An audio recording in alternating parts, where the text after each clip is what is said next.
Welcome to the What Works Clearinghouse version 5.0 Group Design Standards Refresher Training. I am your host, Allison Mackey. I have over 15 years of experience working on the WWC and currently serve as training lead. Today, I am joined by my colleague, Elias Walsh. Before Elias introduces himself, let me say a quick word about who this training is for. This refresher webinar has been developed for current reviewers who are already certified in WWC Group Design Standards version 5.0. You may be about to conduct your first review under version 5.0 standards, or you may have completed several reviews. No matter where you are in the review process, this mini training was designed to efficiently bring you up to speed on key issues to bear in mind as you conduct reviews. Welcome, Elias. To start off, tell us a bit about yourself and your role with the WWC. My name is Elias Walsh, and I'm a Deputy Project Director for the WWC and a Principal Researcher at Mathematica. I have over 10 years of experience working on the WWC. Elias, I'd like to dive into the overview of the major changes between versions 4.1 and 5.0 of the WWC Group Design Procedures and Standards. Our reviewers are likely familiar with these changes from the training in the handbook, but they might appreciate hearing more about the rationale behind the changes. First, those of you who have conducted WWC reviews for a while are used to some degree of topic-specific customization in how we apply the standards. It used to be the case that a topic area reviewing, say, literacy interventions might choose to use the optimistic attrition boundary for all of its studies, while another topic area might use the cautious attrition boundary. But that's no longer the case under version 5.0. Now, study-specific choices have replaced topic-specific choices. Why was that change made? So there were a couple of pieces behind that decision. First, the WWC realized that there was more variation in study characteristics within a topic than between topics. So decisions such as whether to use the optimistic or cautious attrition boundary and how to characterize the risk of bias due to joiners should really be made study by study. Second, the WWC made the change for the sake of consistency across reviews. In the past, some studies may have been reviewed for more than one purpose or product. When the choice of attrition boundary, for example, was made for a product instead of study by study, the same study might have been reviewed using different attrition boundaries for different products. Using this approach in the past, a study might have received a different rating in different WWC products, which is confusing for the WWC's audience. The new approach supports a single review with a single set of conclusions for each study. So basically, the version 5.0 standards allow us as reviewers to make the most appropriate decision for each study. That's right. We used to have topic area protocols that describe decisions about attrition thresholds and risk of bias due to joiners. But now the version 5.0 handbook lays out how to make these sorts of decisions on a study by study basis. That makes sense. Another change is that effectiveness ratings now align with evidence definitions. Please tell us about the reasoning behind that change. The WWC wanted to streamline the way conclusions from study reviews are reported. Previously, there were designations for the WWC and designations based on evidence tiers. That's all been combined now. In providing a conclusion about a study review, a practice guide recommendation, or an outcome domain for an intervention report, the bottom line is now an evidence tier. So the handbook now specifies the procedures that need to be applied to assign evidence tiers to studies, practice guide recommendations, and intervention reports. Thanks, Elias. I can see how aligning effectiveness ratings and evidence tiers could streamline the identification of effective interventions. Let's go on to the next major change. The WWC now considers an outcome measure's independence for some domains. Why has the WWC written these new standards around the independence of outcome measures? Recent research has suggested that effect sizes may be too large when the same individuals develop both the intervention and the outcome measures used to assess the effectiveness of the intervention. In other words, when outcome measure development is not independent of intervention development. So the WWC wants to account for such non independence in our reviews. Could you please remind our viewers of exactly how the WWC defines non-independence and the domains for which we consider this issue? Sure, the WWC considers a measure non independent if one of two conditions hold. Either the measure was developed by the study authors and is not in broader use, or the measure was developed by the intervention's developers. The WWC assesses the independence of outcomes in literacy related domains, math related domains, and domains related to broad student achievement as identified in the study review protocol. Why the focus on those domains? Those domains have a relatively plentiful number of recognized, widely accepted, and independent measures available for use. I see. So suppose that I am reviewing an outcome measure in one of the specified domains, and I determine that the measure is not independent. What are the implications for the review? The finding can still meet standards, right? Yes, the findings for non independent outcome measures can still meet standards. However, such findings will be reviewed only as supplemental findings. They cannot be main findings, which means, among other things, that findings for non independent measures, again in the literacy and math related domains and domains related to broad student achievement, will never contribute to effectiveness ratings or evidence tiers. All right. Next change. Some studies with high attrition can satisfy the baseline equivalent standard via adjustment only.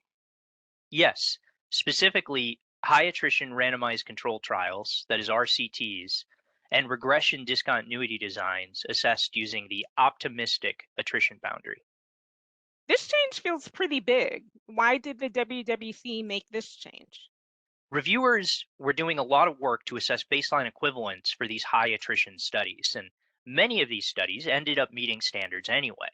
The WWC determined that the baseline equivalence check could be skipped without sacrificing the rigor of the review. So now these studies only need to include an acceptable statistical adjustment to meet standards with reservations. The new approach saves reviewers time while maintaining the rigor of the standards.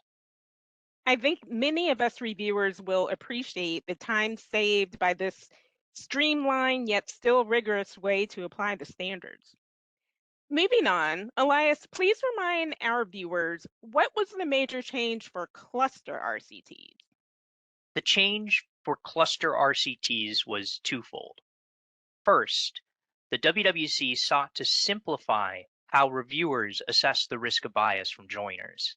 Reviewers now characterize the risk of bias from joiners as either high or low, and do so on the basis of just a few pieces of information: the unit of assignment, the unit of measurement, and potential for the intervention to affect joining.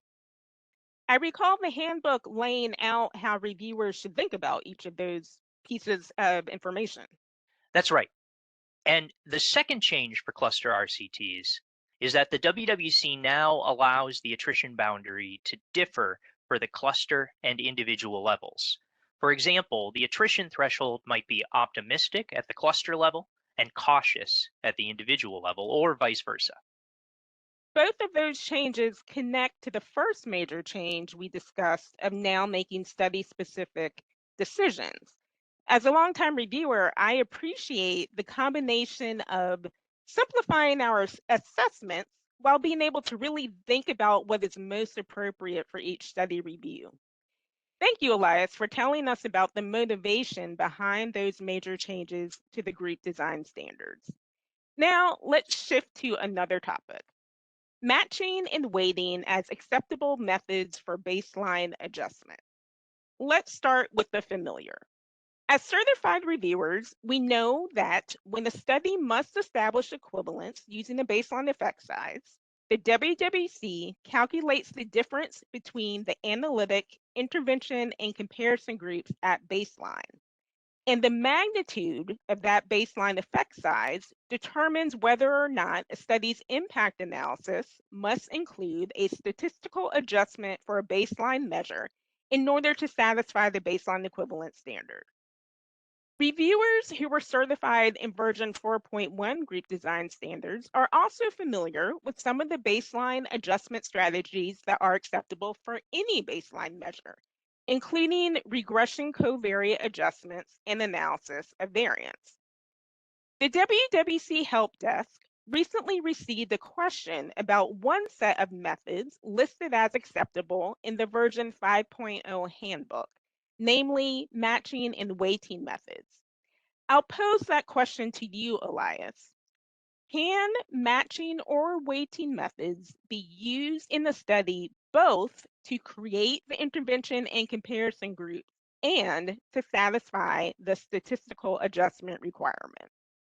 That's a great question. The short answer is yes, but let me break that down a bit. Part of the question has to do with using matching or weighting methods to form equivalent groups. A key point for reviewers to remember is that study authors must demonstrate equivalence of the analytic intervention and comparison groups after matching or weighting, using the individual baseline characteristics described in the handbook. If the impact analysis uses weights, the baseline means must also be calculated using the same weights. We should note that previous guidance about propensity score matching still applies. I recall that guidance. Propensity score matching can be used to form the groups, but equivalence cannot be demonstrated using the propensity scores. Rather, equivalence has to be demonstrated using the baseline characteristics described in the handbook. Right. Now, in answering yes, study authors may use matching or weighting to create equivalent groups and simultaneously satisfy the statistical adjustment requirement. We're saying that no further adjustment is needed. Specifically, it is not necessary for the study authors to include the baseline measure as a covariate in the analysis of outcomes. Let's go through an example to illustrate these key points. Researchers use nearest neighbor matching without replacement to form the analytic groups. The difference between the analytic, intervention, and comparison groups at baseline on the pretest measure of the outcome prior to matching is zero point 0.3 standard deviations. The baseline effect size for the pretest in the matched analytic sample is zero point 0.1 standard deviations. Having achieved what they believed to be reasonable balance between the analytic groups, the researchers chose not to include the pretest as a covariate in their impact model. What is the highest research rating the study is eligible to receive? Baseline equivalence for this quasi-experimental design, or QED, must be assessed for the analytic groups after matching. So the relevant baseline effect size is the 0.1 standard deviations for the pretest in the matched analysis sample. This baseline effect size falls in a range that requires statistical adjustment. The nearest neighbor matching itself is considered an acceptable statistical adjustment. It is not necessary for the impact analysis using the match data to also include the pretest as a covariate. So, because this QED study satisfies the baseline equivalence requirement, it is eligible to receive the research rating of meets WWC standards with reservations. The study authors in this first example use matching. We apply the baseline equivalence standard in the same way when study authors use weighting methods to satisfy the statistical adjustment requirement, as seen in this second example.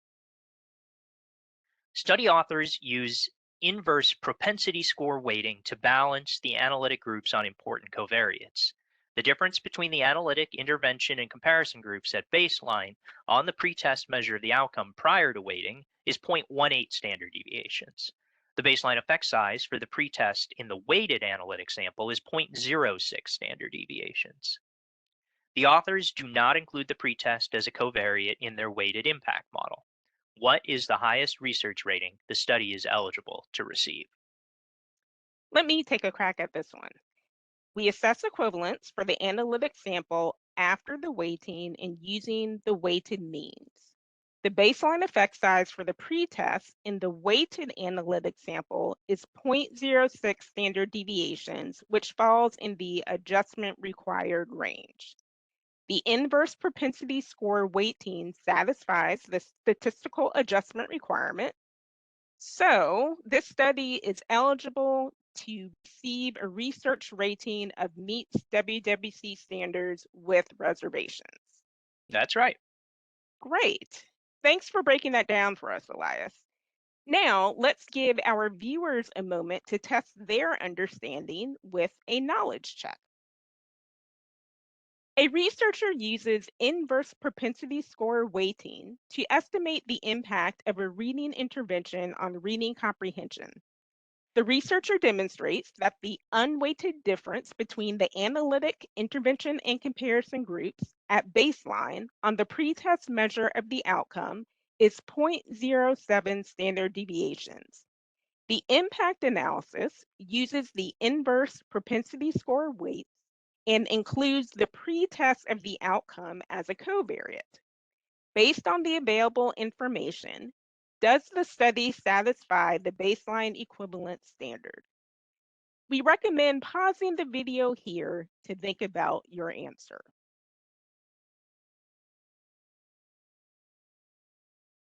The WWC applies the baseline equivalence standard to the weighted data. The impact analysis in this study uses weights, so the baseline means must also be calculated using the same weights. The available information includes only the unweighted baseline effect size. The researcher has not demonstrated that the baseline effect size for the weighted analytic sample is less than 0.25 standard deviations. Therefore, the correct answer is B. No, the study does not satisfy the baseline equivalence standard. One of the last topics we want to touch on is repeated measures analyses that estimate and report average impacts across multiple post-intervention time points. Elias, could you please highlight some main points for us here? Sure. Let's start with RCTs. For RCTs, the WWC reviews impact findings separately at each post-intervention time point included in the analysis to assess compositional change from the time of assignment to condition. We do this because the amount of sample loss from the time of assignment can be different at each time point. The average of impacts across time periods can meet WWC standards without reservations if the risk of bias due to compositional change is low at each post-intervention time point. That all makes sense. Now, what about assessing baseline equivalence for these repeated measures analyses? We know that baseline equivalence has to be assessed for compromised RCTs, for RCTs with a high risk of bias due to compositional change, and for QEDs. What are the key points reviewers should think about for these studies? There are 3 points reviewers should bear in mind when such a study estimates an average impact across time points.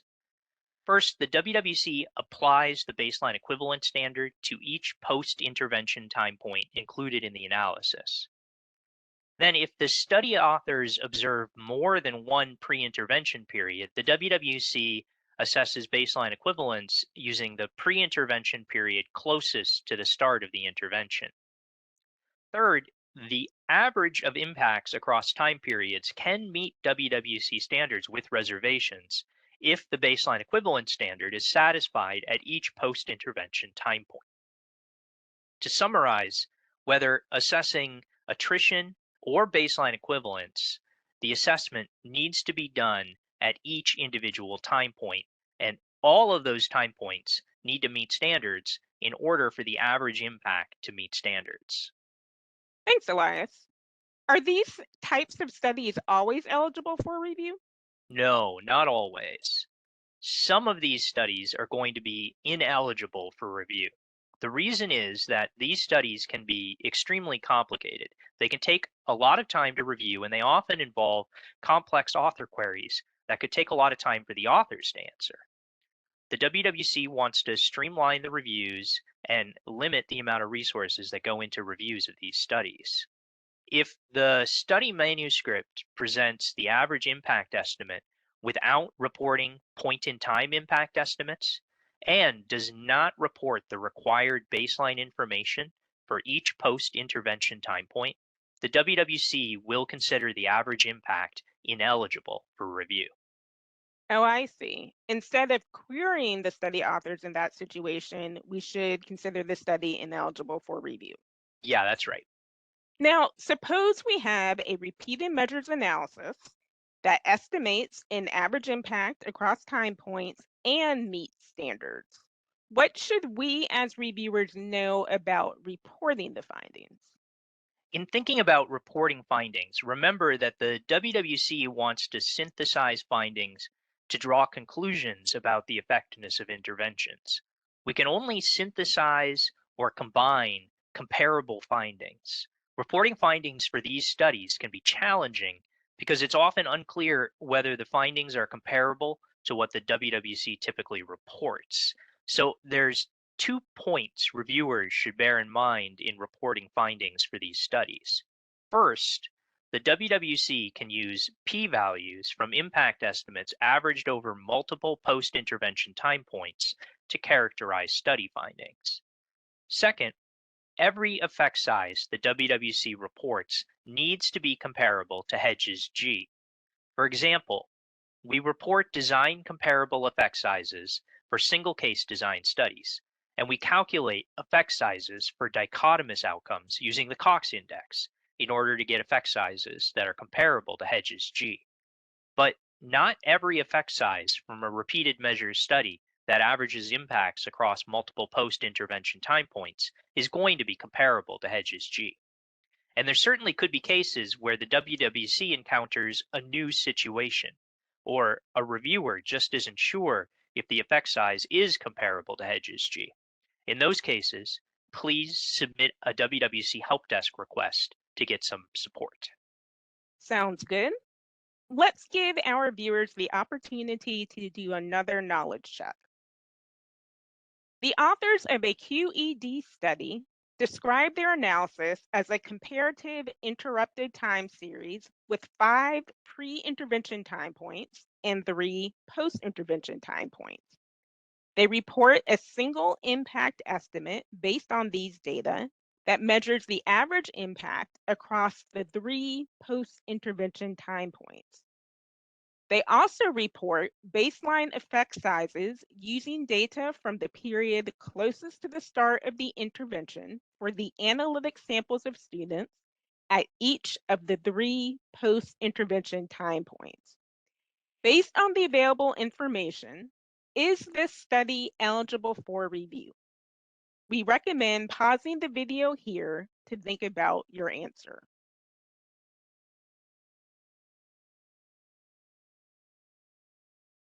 The answer is A. Yes, the study is eligible for review because the manuscript reports the baseline data needed to assess baseline equivalence for each post-intervention time point. Before we close, Elias, could you please run us through some of the common review issues and how best to address those issues? Sure. The first couple of tips are about clearly documenting decisions related to outcome measures. Documentation of reviews is extremely important because it allows a review to be used across multiple products over time and ensures that the review can be understood and used by other review teams.